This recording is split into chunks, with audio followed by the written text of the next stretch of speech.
J'ai repensé à pourquoi je suis là. Je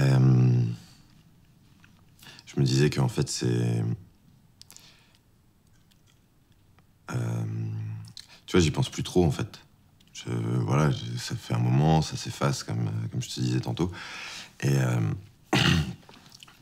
pourtant, quand tu m'as proposé, je me suis dit, ouais, pourquoi pas, ça fait un peu peur de se retrouver dans cette situation, mais quelque part, j'avais envie de le faire. Et je pense que c'est juste que c'est parce que j'en ai jamais vraiment parlé. Je peux pas te donner les couleurs du ressenti, quoi. Je peux juste t'en donner les mots, mais les couleurs, c'est difficile, tu vois. Tu y repenses souvent? Ouais. Oui, j'y pense souvent. J'ai passé longtemps et que ça a longtemps été quelque chose de... Je dis que c'est un mauvais souvenir quand même, en fait. De manière générale... Ouais, non, c'est un mauvais souvenir.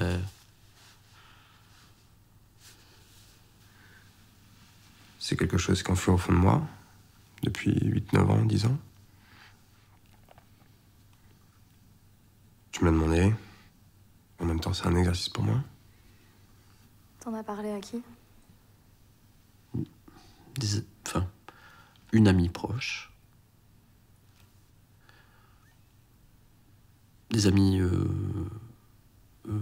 des copains, des amis masculins, jamais. Pourquoi?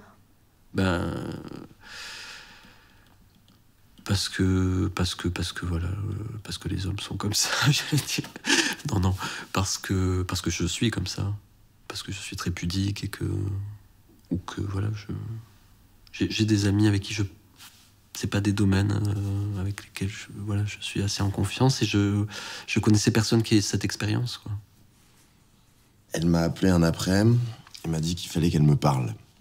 Et moi, j'habitais à côté de la place Flagey, donc elle m'a dit viens sur la place, faut que je te parle. Ce qu'elle m'aurait jamais fait d'habitude, donc j'ai vraiment senti qu'il y avait quelque chose qui allait pas. Et elle voulait vraiment pas me dire au téléphone, et donc je vais sur la place direct. Et quand j'arrive, elle m'embrasse, elle me fait direct comme ça, bon, je suis enceinte.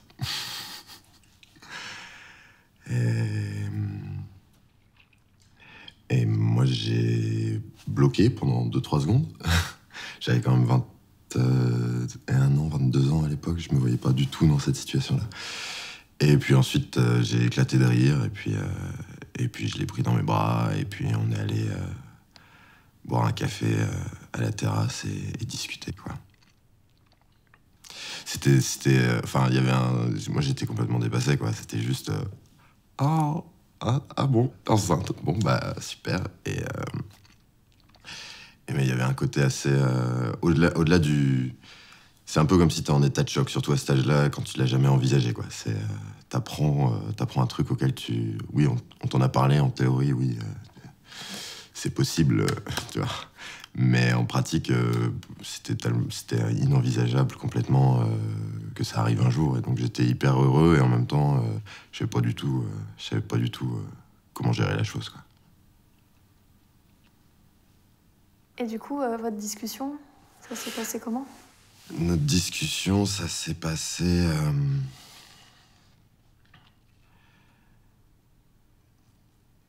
Je sais plus très bien, ça s'est passé dans la bonne humeur, mais je pense que moi, assez vite, je suis parti sur l'avortement. Je me voyais pas du tout garder un enfant. Et je pense... Je sais plus vraiment si elle avait plus envie de discuter ou pas, mais en tout cas, les choses se sont faites assez simplement, quoi. La décision a été prise assez vite qu'on pouvait pas gérer la chose, quoi.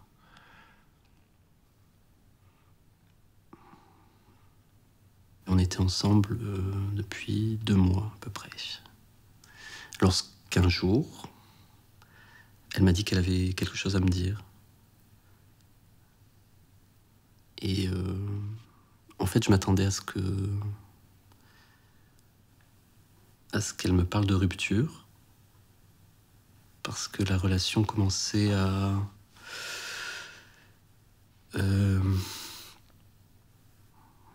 commençait à ne plus aller.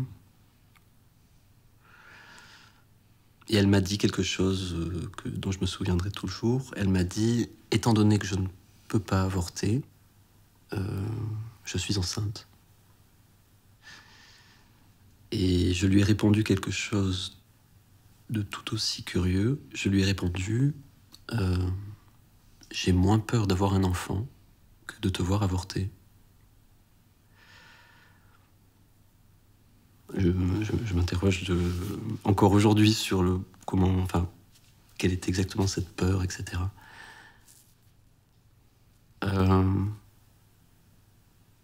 Donc ça faisait 2 mois qu'on était ensemble. Et on était dans une relation où on se rendait compte qu'on avait de plus en plus de mal à communiquer, qu'on avait probablement des différences de caractère et de conception du couple, qui nous auraient amenés à nous quitter en toute logique. Et il arrive ça. Donc j'ai déjà dit qu'elle avait 40 ans à peu près, qu'elle portait un désir d'enfant assez évident, et qu'elle avait déjà vécu une expérience d'interruption de grossesse traumatisante. Ce que je savais. Donc ça explique un peu ma peur de l'avoir avorté. De mon côté, j'étais dans les débuts de cette crise qu'on appelle de la quarantaine, qui consiste souvent à se rendre compte un peu tard qu'on a vieilli. Et donc j'étais sorti 1 an avant d'une relation assez longue, et j'avais vécu assez longtemps sur un refus a priori d'avoir des enfants.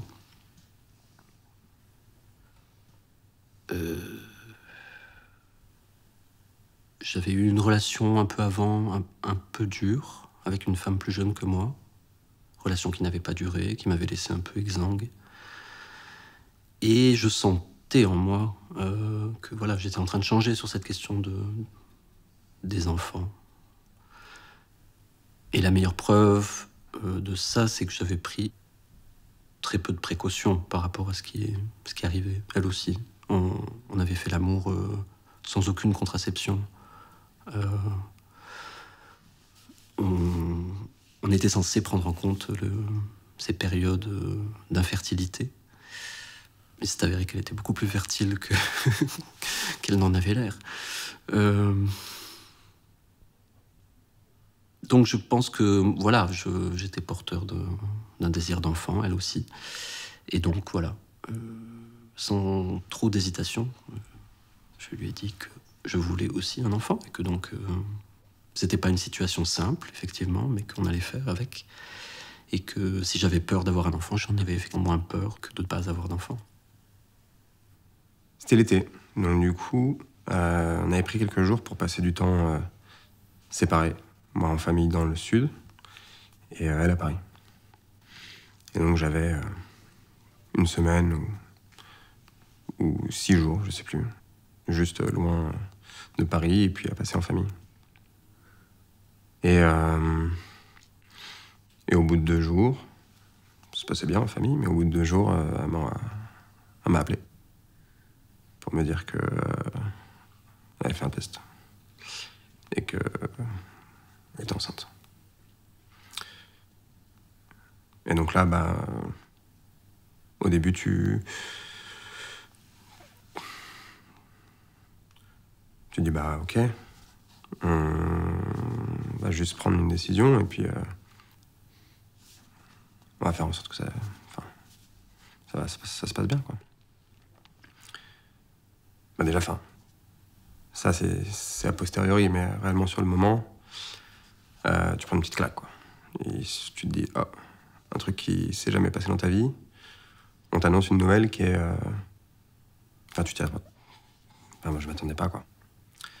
Je m'attendais pas à ce qu'on m'annonce que potentiellement il y avait un enfant de moi quelque part, quoi. Et donc du coup arrive la question fatidique du j'étais au courant il existe 2 solutions. Et je me suis demandé quelle solution elle avait envisagée. Est-ce qu'elle voulait faire voie mécanique ou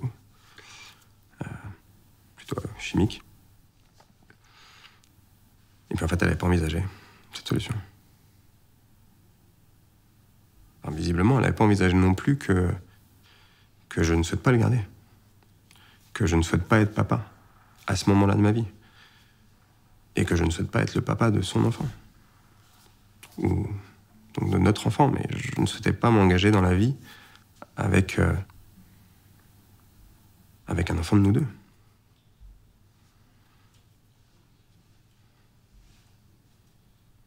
Et donc quand elle a pris conscience de ça et que moi j'ai pris conscience de son point de vue, on avait vraiment 2 points de vue divergents, 2 points de vue qui s'opposaient.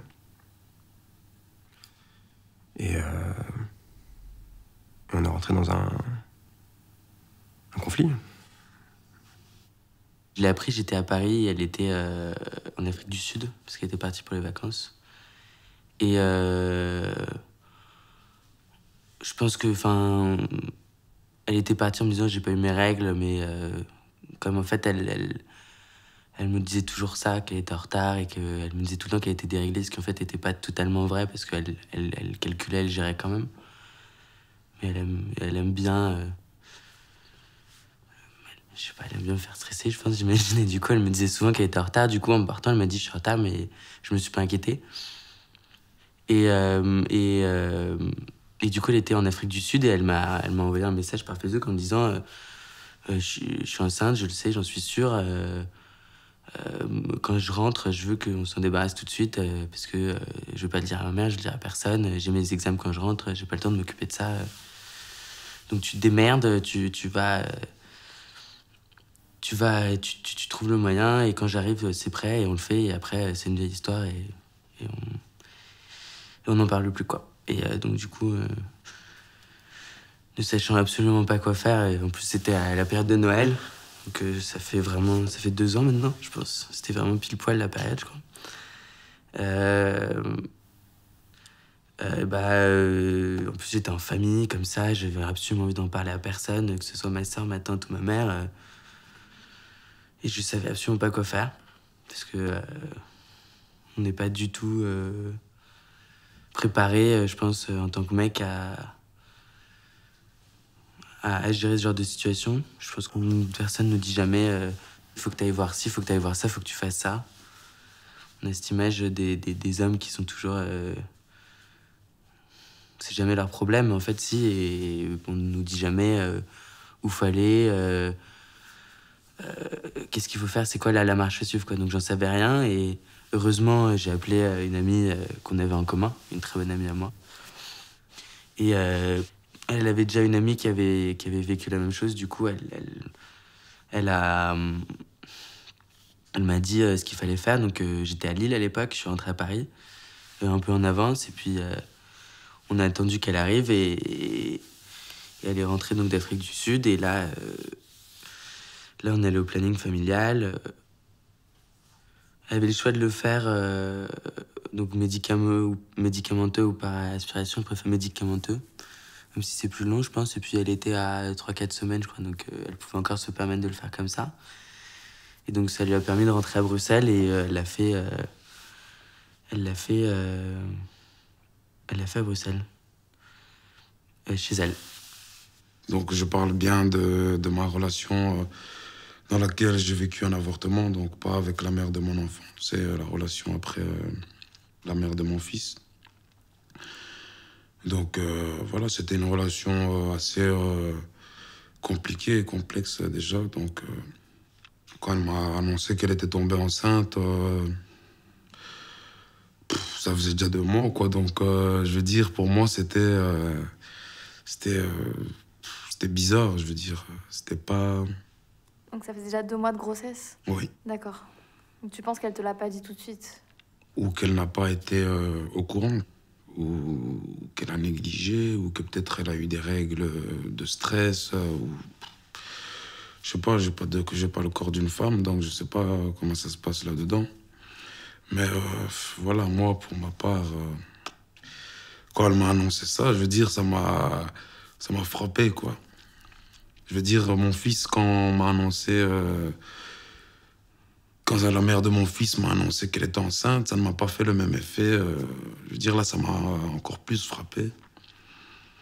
Je sais pas si c'est le fait que j'étais déjà papa ou le fait que dans notre relation, c'était un peu vraiment très spécial. Ça allait très très mal. Donc, je vais dire, il y avait déjà eu 3-4 séparations avant ça.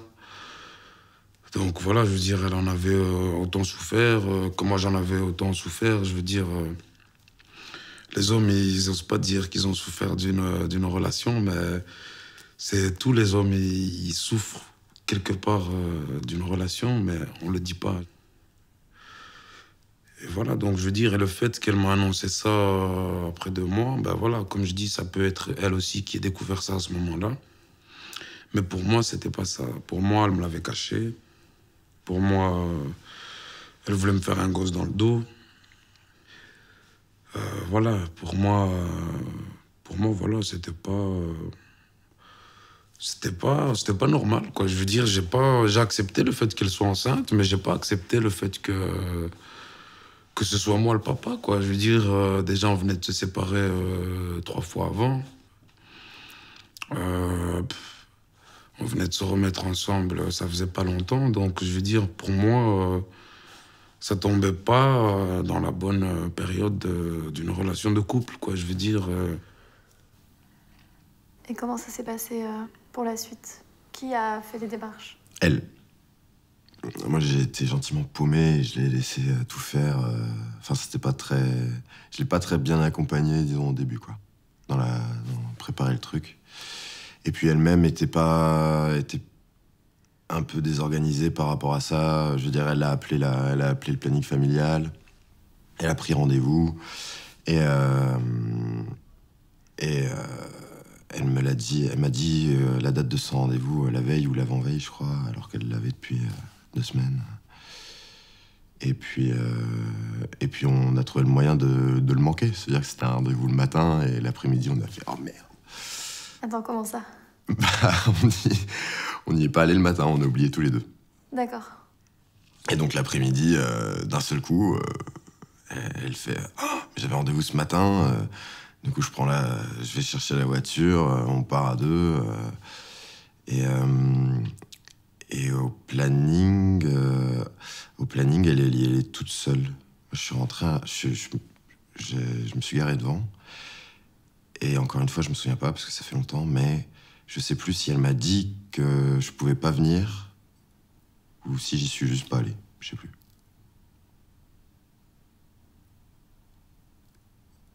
C'était plus... elle m'en parlait pas, elle me demandait pas de l'accompagner ou de l'aider. Pour moi, c'était quelque chose de très abstrait. Et peut-être que elle comme moi, on avait envie de faire comme si c'était rien, tu vois. Comme si voilà, un avortement, c'est pas grand-chose. En tout cas, comme on en avait parlé, je sais pas, quand on t'en parle au lycée ou des trucs comme ça, t'as l'impression que c'est un truc... t'avales une pilule et puis bonne journée, quoi. Et c'était rien? Ouais, c'était un peu sali. Je pense que jusqu'à un certain stade, je l'ai vécu comme ça.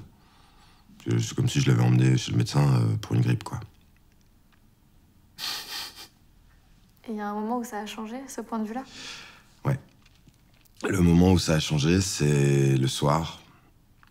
Quand, en fait, elle avait pris le médicament dans la journée, il fallait qu'elle le reprenne le soir. Et ça part par les toilettes, quoi. Tu vois. Et donc, on était chez moi, en train de regarder un film. Et à un moment, elle part aux toilettes, puis elle revient pas. Et du coup, je vais voir. Et je l'entends pleurer à l'intérieur.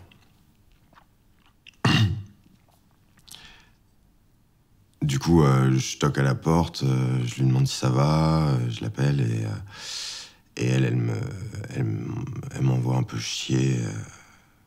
Enfin, elle m'ouvre pas et elle me dit de partir et elle continue à pleurer. Et à ce moment-là, ça a complètement changé, ouais. C'est passé de oh, c'est pas grave, enfin, c'est du déni, quoi. Tu essaies de pas y penser, de voir ça comme quelque chose d'anodin, et puis en fait, tu te rends compte que c'est hyper dur. C'est le fait que elle le vive de manière très dure, enfin, qu'elle se rende compte de ce qui se passait, qui a fait que moi, à ce moment-là aussi, d'un seul coup, je me suis mis à plus du tout aller bien, et j'ai pris une grosse claque à ce moment-là, quoi. Qu'est-ce que tu as ressenti à ce moment-là?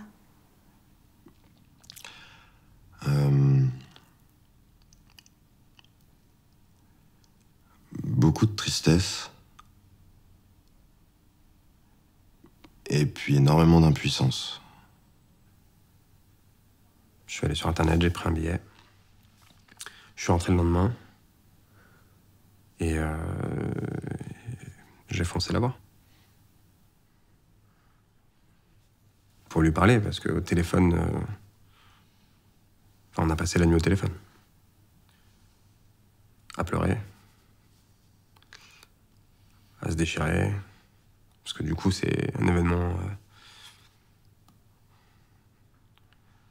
soudain et puis qui met... Enfin, c'est un des sujets les plus importants de couple, quoi. Et donc en rentrant, je me suis dit qu'on trouverait une meilleure solution. Qu'on arriverait mieux à communiquer. Et qu'on arriverait à parler. À se dire les choses. Et puis finalement, en arrivant... là, j'ai eu le trajet pour réfléchir. Et le seul objectif, c'était de... quand on a décidé quelque chose, que ce soit n'importe quoi, un truc à acheter, un truc à faire, un truc à voir, on met tout en œuvre pour y arriver. Voilà, mon seul objectif, c'était de la convaincre. La convaincre que c'était pas le bon moment, pas le bon timing. Tout en l'amenant, enfin l'objectif c'est de l'amener vers moi, vers ma décision. Donc essayer de faire en sorte qu'elle revoie sa façon de penser, qu'elle revoie sa décision. Ce qui s'est passé ensuite, c'est que j'étais assez surpris de voir, parce que pour moi, cette situation allait recoudre quelque chose entre nous. Et en fait, l'éloignement, ça n'a fait que renforcer l'éloignement entre nous. Je pense qu'il y avait deux choses. D'une part, elle était en train de se rendre compte qu'elle n'était pas amoureuse de moi, mais ça avait précédé.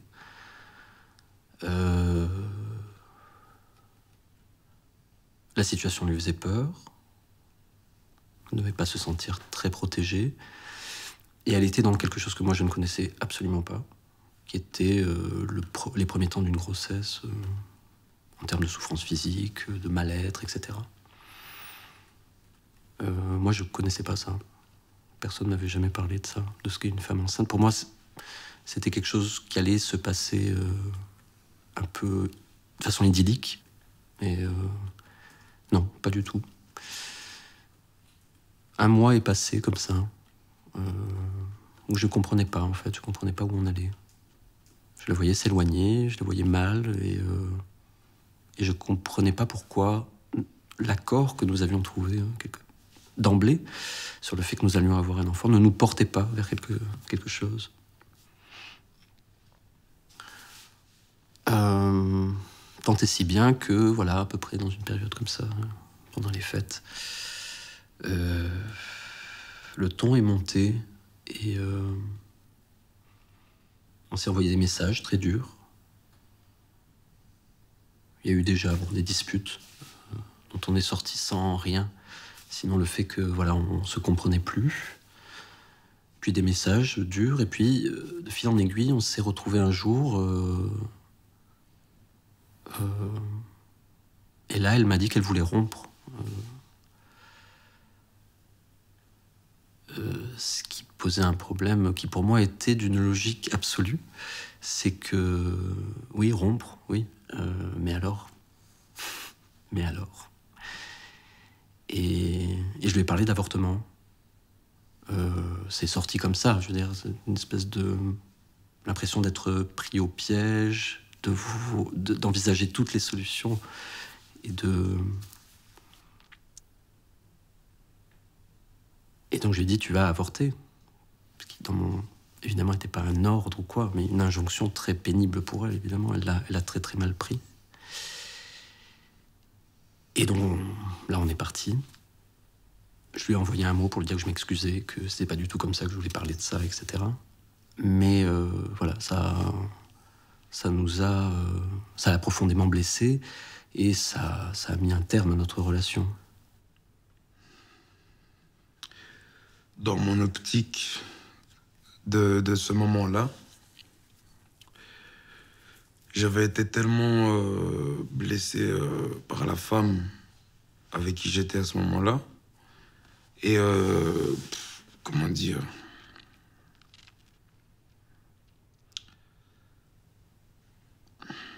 j'avais été rabaissé en fait par elle, si tu veux, tu vois. Elle m'avait donné un sentiment de rabaissement et elle m'avait tellement, avant qu'elle tombe enceinte, hein, je te parle, donc il y avait eu des séparations et tout. Et comme je te dis, dans un couple, même si on se remet ensemble, des fois, il y a des petites rancœurs qui traînent et qui mettent du temps à s'effacer. Il y a que les menteurs qui vont te dire non, tu vois. Donc, mais je veux dire, voilà, moi, via tout ça, ben, en fait, j'en ai pensé. Je sais que c'est pas correct et c'est vraiment pas bien. Ben, j'en ai pensé que j'allais faire un enfant de pute, quoi. Puisqu'elle m'avait trompé 3-4 fois. Pour moi, j'avais ça dans la tête, tu vois. Donc, il y avait trop de chamboulements.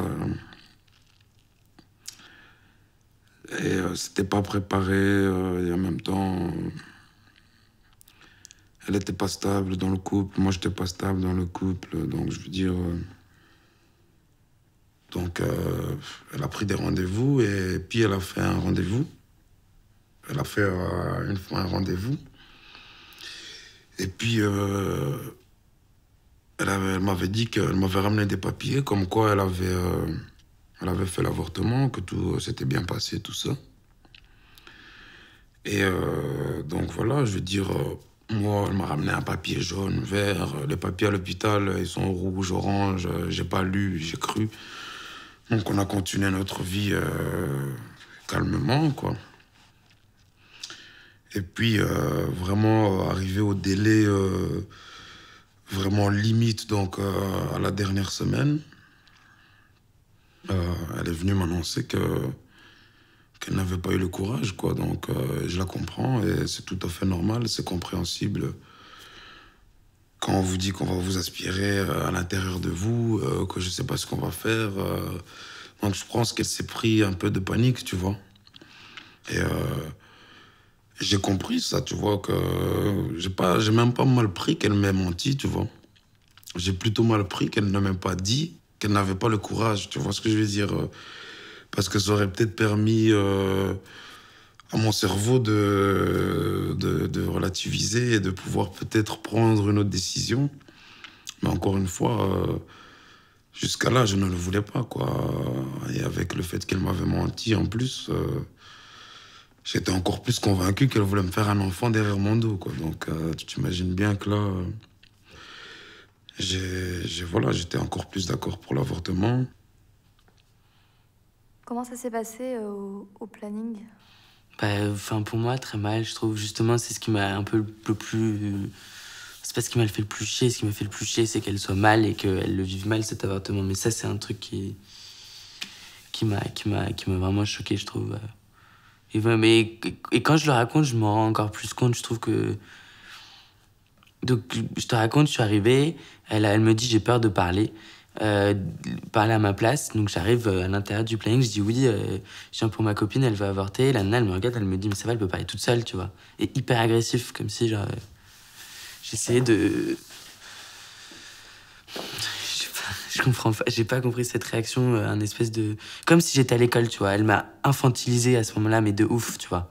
Genre, comme si comme quand t'es gamin et que tu fais une bêtise enfin pas que tu fais une bêtise mais qu'on t'infantilise comme parfois ça arrive au bureau, tu comprends pas, il y a des gens c'est des égal à égal mais comme t'es plus jeune tout de suite ils ont cette espèce de réaction là comme ça, genre on dit merci ou genre c'est pareil que ça, tu vois, c'est du même niveau, genre elle peut parler toute seule, bah oui je sais mais en l'occurrence tu m'avais demandé, bah elle m'a demandé de le dire à sa place parce que là ça fait stresser. En même temps du coup elle s'est sentie en confiance, c'est ça qui l'a forcé à parler parce qu'elle osait pas parler avant et du coup elle a aimé cette réaction chez cette nana. Mais moi, je l'ai trouvée odieuse, tu vois. Parce que je me sentais pas bien, mais j'avais besoin de réconfort. J'ai pas besoin qu'en plus on me prenne pour un bébé, tu vois. Les dernières discussions sont assez électriques. Parce que, l'air de rien, même si ça dure pas si longtemps que ça, enfin, fort heureusement, ça a pas duré si longtemps que ça a duré peut-être 4 ou 5 jours en toute discussion. C'est un sujet tellement sensible que on est très vite à bout de nerfs. Et quand arrivent ces dernières discussions où potentiellement on va enfin pouvoir fermer les yeux sur ce sujet, en tout cas sur oui ou non il faut faire un choix, sur oui ou non il y a une décision à prendre, sur oui ou non on le garde. Bien sûr il y aura l'après, parce qu'il y a quand même l'après. Quand on a fait un choix et qu'on peut s'en mordre les doigts, on peut se dire que c'était pas le bon choix. Mais à ce moment-là, il n'y a pas à gérer ça encore, puisque c'est pas fait. On est quand même pressé qu'on passe à autre chose. Et donc elle a pris le premier médicament. Et là, le processus était lancé.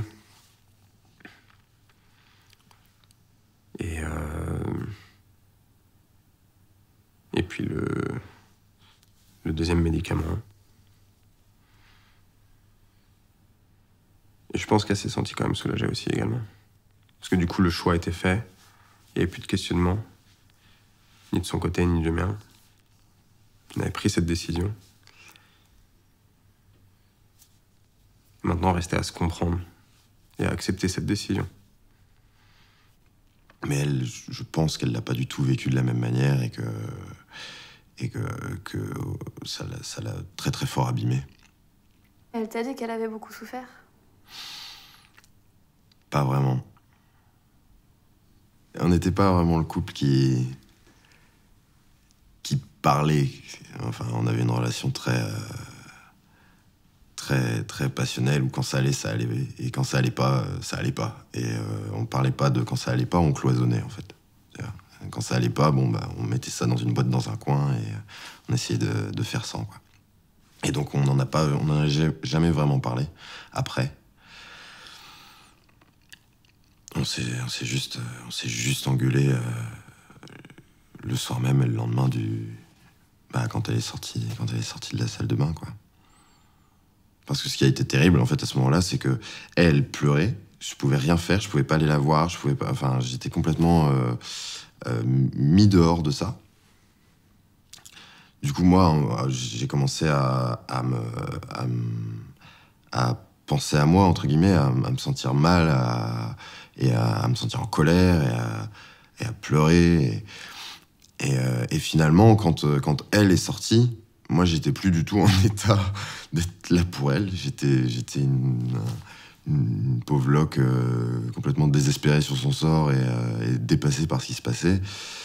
Alors que finalement, c'était le moment où elle était enfin un petit peu apte à se laisser voir dans l'état dans lequel elle était, où justement elle aurait besoin que moi je sois là, quoi.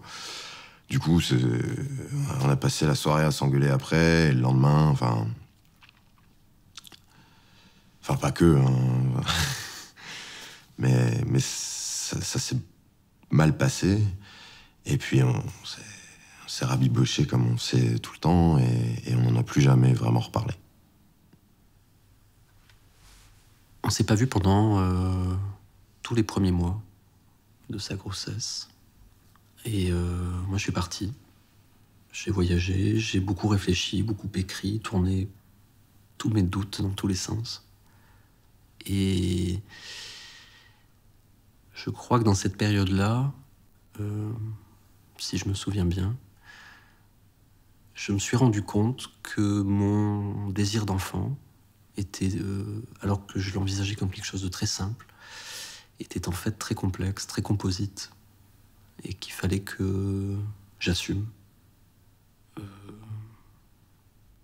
ce qui me restait en fait de ce désir d'enfant.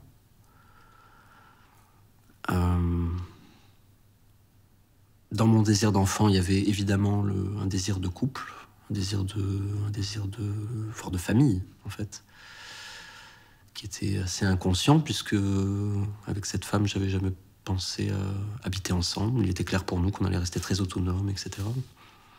Mais voilà, l'inconscient social est ce qu'il est. Je pense qu'on avait tous les deux, derrière ce désir d'enfant, une volonté de construire quelque chose qui était différent, incompatible probablement. Et donc, puisque c'était incompatible, eh ben, voilà, il fallait envisager d'avoir un enfant seul. Je crois que j'ai vraiment... j'ai un peu honte de dire ça, mais envisager toutes les solutions, y compris celle de fuir, je veux dire. Qui est la solution qui a été l'usage masculin pendant des siècles. Hein.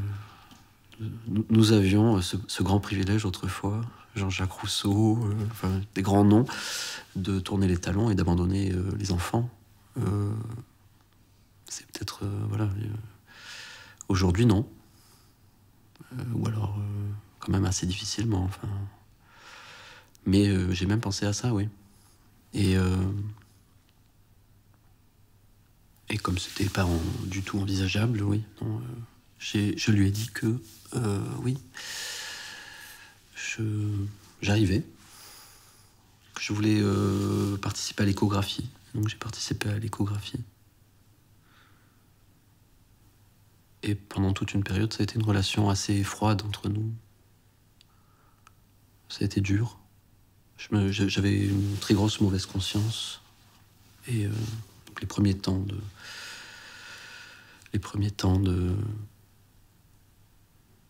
à s'organiser autour de cet enfant était assez compliqué. Et puis voilà. La culpabilité, c'était celle d'avoir été absent pendant 6 mois? Il y avait plein de choses là-dedans, oui, je saurais pas trop en parler, simplement. Je pense que c'est l'idée même qui m'avait traversé l'esprit de pouvoir l'abandonner. Et quand je dis l'abandonner, je pense à elle et à lui, en fait.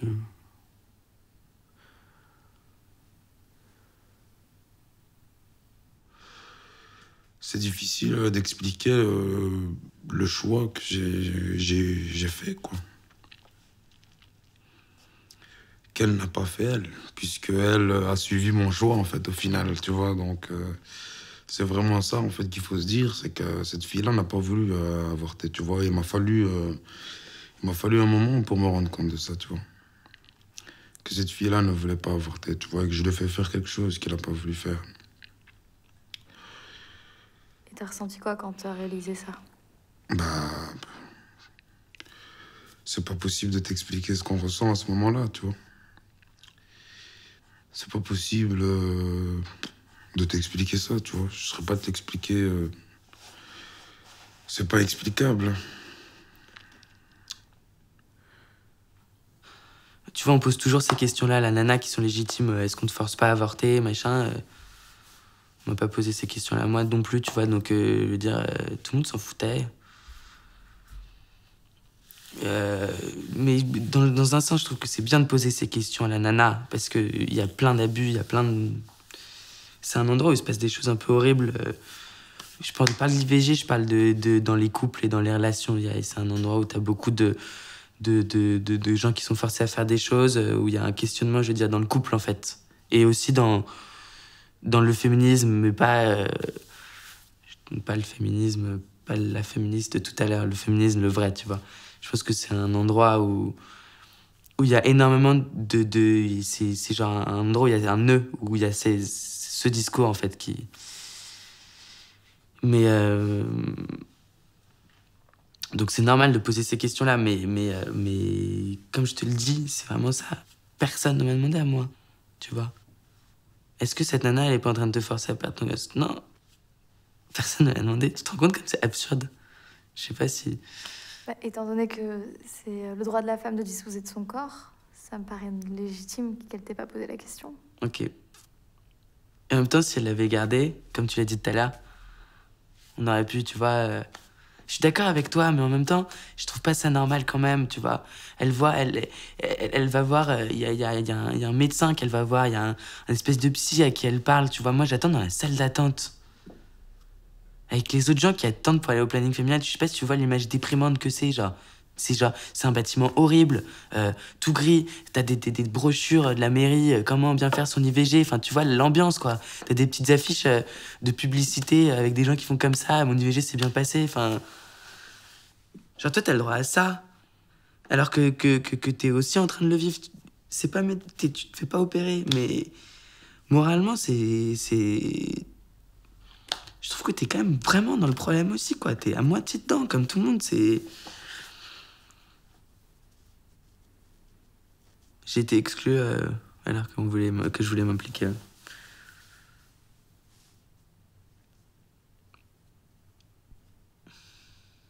Parce que je trouve ça... En fait, je trouve ça bien de s'impliquer, tu vois. Je trouve que c'est une bonne chose à faire. Je trouve que c'est... Que c'est une attitude positive et responsable, en fait, tu vois. T'as l'impression de te comporter comme un adulte et de faire les choses bien et on te traite comme un enfant.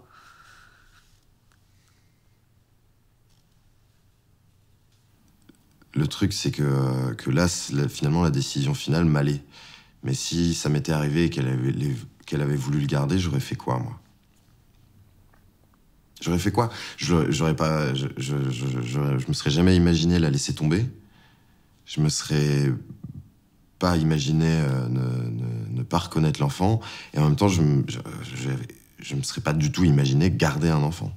Ça aurait été la panique complète. Et si elle avait décidé seule, sans moi de ça, j'aurais été juste spectateur de la chose et j'aurais dû faire avec, quoi.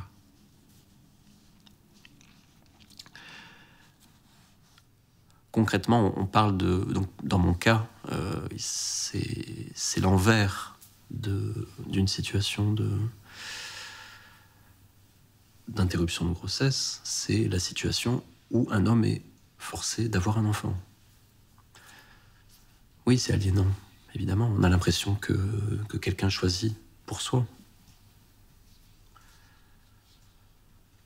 Mais je crois que, voilà, ça... C'est faire abstraction de tous les choix qu'on a fait en amont et dont on s'est pas rendu compte, aussi. Qu'est-ce qui s'est passé dans votre contraception? Bah, écoute, je sais pas te dire. Elle prenait la pilule? Logiquement, oui. Mais écoute, moi, elle prenait la pilule, donc... Vous en discutiez de ça? Bah, écoute, les jeunes d'aujourd'hui, ils se protègent pas beaucoup, hein, donc... Ah bon? Voilà, une fois qu'on est en couple, c'est du couple, quoi. Ignorance totale et aucune mesure de ce qu'on était en train de faire. On a dû faire l'amour sans se protéger pendant au moins 3 ans et il s'est rien passé. Au bout d'un moment, tu t'inquiètes pas, en fait. Au début, il s'inquiétait, puis... Et je suppose qu'elle faisait attention, en fait. Parce que là, elle l'a su direct. Je suppose qu'elle devait faire un minimum attention parce que c'est pas arrivé, tu vois, mais... Est-ce que toi, ça a changé quelque chose dans ton rapport à la contraception? Est-ce que tu t'es posé plus de questions ou... Le pire, c'est que j'ai pas l'impression, c'est ça le problème, tu vois.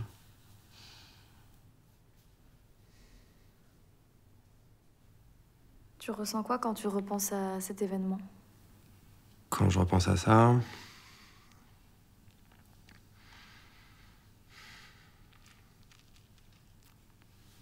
Je me dis que ça aurait pu changer ma vie. Que ça aurait pu se passer autrement. Que ça aurait été compliqué. Et avec le recul, bah... heureusement qu'il n'y a pas encore un lien obligatoire. Quelque chose qui fait qu'on est obligé d'être ensemble, quelque chose qui fait que qu'on doit se revoir. Non pas que ça soit fini dans le drame, mais quand c'est terminé, c'est terminé. Voilà, je peux te dire que j'avais une boule, quoi, qui n'a fait que s'agrandir, en fait, tu vois. Donc, voilà, jusqu'au jour où je la prévienne que j'allais faire cette interview. Et voilà, quoi. Je pense que j'ai peut-être pas prévenu de la bonne manière. Ou je sais pas, ou j'ai peut-être pas les mots des fois, tu vois, donc c'est pour ça. Voilà, je sais qu'elle m'a répondu si notre enfant n'est pas de ce monde, tu sais pourquoi, tu vois, avec un cœur brisé. Donc voilà, je veux dire, ça me fait plus rien en fait aujourd'hui. Ça arrivait à son niveau maximum, tu vois. Donc c'est pour ça que je peux en parler d'ailleurs, je pense, tu vois. C'est parce que ça atteint son niveau maximum. Je regrette, c'est déjà fait. C'est triste, tu vois, mais je veux dire, je vais pas marcher en pleurant. Voilà. Mais c'est ici, quoi, tu vois, c'est pas... C'est pas là, c'est ici, tu vois, c'est même pas dans mon cœur, tu vois, c'est vraiment... c'est au milieu, tu vois, quand je te parle, j'ai mon torse comme ça qui chauffe comme ça, tu vois. Je sais pas s'il a eu des états d'âme, mais j'en ai pas eu non plus, mais genre... moi, j'ai pensé après, surtout quand on s'est séparés, je me suis dit, putain, j'étais triste, elle me manquait de ouf, et avoir un peu le fruit de cet amour... Après, c'était pas raisonné parce que j'étais malade de cette rupture, donc... un enfant, c'est pas le fruit d'un amour, c'est quelqu'un, mais... Dans mes moments perdus de tristesse où j'écoutais les Beatles, et ben je me disais, si j'avais eu ce gosse, quoi il aurait ressemblé, nanana, nanana. Du coup, tu penses au deuxième chemin que t'as pas pris? Bah oui et non, c'est-à-dire que je regrette pas ce que j'ai fait. Je regrette pas ma vie depuis. Ça me manque pas. Par contre,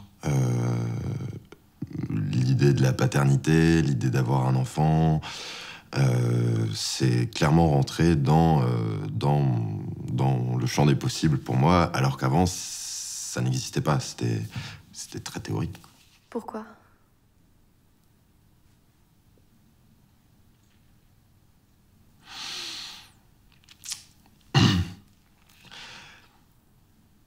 Parce que l'enfant, c'était moi. Comme je me voyais, tu vois. C'était moi l'enfant. Les parents, c'était mes parents.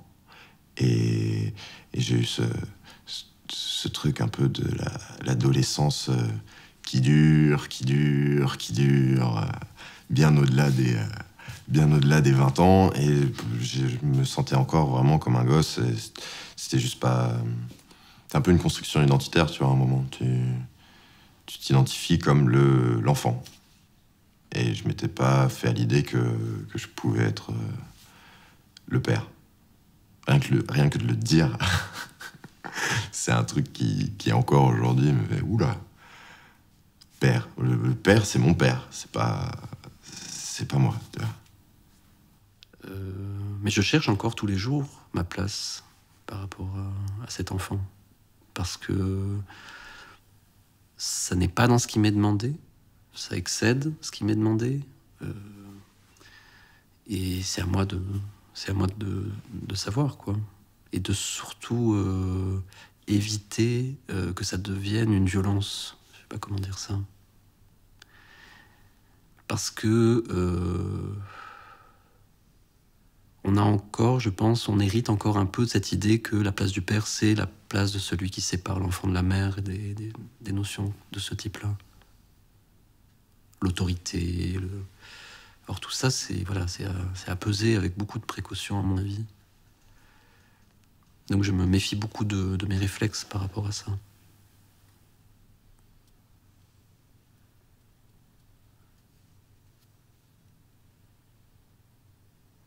Je sais pas comment je vais arriver à en faire profiter voilà, directement mon fils, par exemple, de cette expérience. Mais je crois qu'il faudra que je lui en parle à un moment.